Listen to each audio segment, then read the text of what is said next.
Tier two topic crossover study design.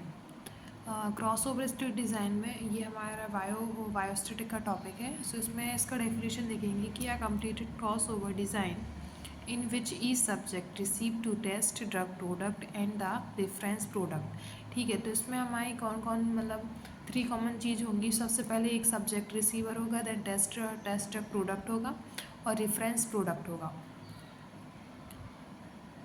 सो then इसके characteristic क्या होंगी। फर्स्ट ये होता है कि ई subject has the control in subject to subject variation is reduce and variation to sequence and paired and the treatment are reduce and paired reference to the time and the period in the which study is perform. ठीक है, सो इसमें क्या होगा। First of all ये होता है कि जो भी सब्जेक्ट होगा उसको क्या करें, कंट्रोल कर सकते हैं और सब्जेक्ट में वेरिएशन रिड्यूस होगा and variation as a sequence होगा एज अ पीरियड में and treatment to reduce and जो भी हमारे पीरियड ऑफ रेफरेंस रहेंगे वो टाइम के अकॉर्डिंगली उनके क्या हो जाएगी, उनकी स्टडी को परफॉर्म करेंगे। सो कॉमनली ये यूज़ कौन कौन से होते हैं क्रॉस ओवर डिज़ाइन। फर्स्ट हमारा कौन सा आ जाता है कि commonly used cross over design is the bio availability trial साक little square cross over design and balanced incompleted block design and इसको two paired cross over design ही बोलते हैं and respected cross over design. So first हम कौन सा देखेंगे, little square cross over design. इसमें क्या जाता है कि little square cross over design is a plans in the critical trial so that is each subject and receive each drug product only once with the adequate time between the medication from the elimination for the body। ठीक है, इसमें भी वही था कि जो भी हमारा क्या होगा, एक क्लिनिकल ट्रायल्स के फॉर्म में हम प्लान बनाएंगे तो ईच सब्जेक्ट को हम क्या करेंगे, उसको रिसीव करेंगे एज अ ड्रग प्रोडक्ट के फॉर्म में एंड उसका एडिक्वाइट टाइम करेंगे जो भी मेडिकेशन दी है उस क्लिनिकल ट्रायल्स में। ओके, सो ये टेबल फॉर्म एज एग्जांपल के थ्रू देख सकते हैं कि सब्जेक्ट हमारे 6 हैं इन स्टडी पीरियड। फर्स्ट हमारा 1 है, 2 है एंड 3 है। इसमें हमने जो हमारा फर्स्ट सब्जेक्ट है तो इसमें हमारा फर्स्ट में ए बी और सी आ जाएगा। ठीक है, उसी के अकॉर्डिंग ए बी सी, इधर में आपको क्या करना है, सी और ए आ जाएगा एंड इधर पे आपका ए और बी आ जाएगा। उसी के अकॉर्डिंग ए बी सी ऊपर हो गया तो इधर अपोजिट हो जाएगा ए सी बी और इधर भी ए सी बी और जो इधर आपके एब्सेंस है जैसे बी एंड ए और इधर ए और सी। ठीक है, ये आपका लिटिल स्क्वायर का क्या आ जाएगा, टेबल फॉर्म आ जाएगा एग्जाम्पल के लिए।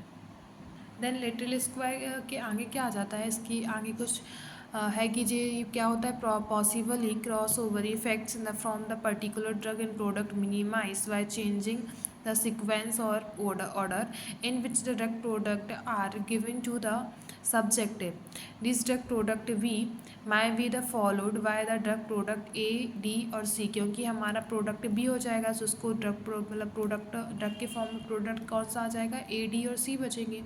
So after the subject receive a drug as a product, blood sample is collected in the appropriate time interval in valid blood drugs level time to curve in the obtain. ठीक है, as example में हमने क्या ले लिया, blood sample ले लिया, उसको कलेक्ट किया और एक इंटरवल के टाइम में हम क्या कर रहे हैं, उसको उसके लेवल और टाइम को क्या कर रहे हैं, नोट कर रहे हैं। ओके, देन नेक्स्ट हमारा क्या कौन सा था, two paired cross over design. So the for the randomize for treatment in a little square for the compress of the compression two formulation 2 into 2 little square, इसको हम एन इक्वल टू बोलेंगे and consist other two patients each taking two formulation A and B होगा। So two different क्वेश्चनेशन to the order. ठीक है, सो इसमें क्या होता है, रेंडमाइज के फॉर्म में treatment as a little square के फॉर्म में देख रहे हैं हम इसको भी। इसमें हमारे क्या क्या होंगे, 2 लिटिल स्क्वायर होंगे और इसमें जिसमें जो पेशेंट है ना उसमें क्या होगा, 2 फॉर्मूलेशन ले रहे हैं हम, ए और बी ले रहे हैं। ठीक है, दोनों कैसे होंगे, दोनों के लिए अलग अलग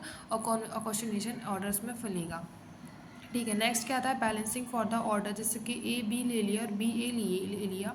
the takes care time in the trades to the order paired in the effects the present. So two little square show a wave is the familiar to all. How have we involved the bioavailability and bioavailability studies। ठीक है, वो bioavailability and बायोक्यूवेलेंस study होती है वो दोनों भी इसमें involve होंगे। Then two formulation even number study in randomize divide in the 2 equal groups. ठीक है, 2 फॉर्मुलेशन और इवन नंबर होंगे तो स्टडी रैंडमाइज डिवाइडेड होगा 2 इक्वल ग्रुप में।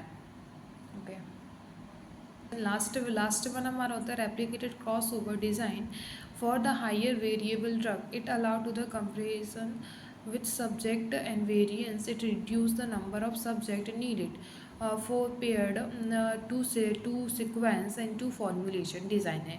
ठीक है, इसमें क्या हमारे 4 पेयर्ड होंगे, 2 सिक्वेंस है और 2 फॉर्मुलेशन है। ठीक है, उसी अकॉर्डिंग 3 सिक्वेंस होगा, 3 paired single dose particular replicated. So generally 4 paired and 2 sequence and 2 formulations design randomise by the FDA। ठीक है, FDA के अकॉर्डिंग देखें तो जनरली जो हमारी 4 पेयर 2 सिक्वेंस एंड 2 फॉर्मुलेशन वाली डिज़ाइन क्या होगी, रेंडमाइज के फॉर्म में होती है according to the FDA। Okay, thank you.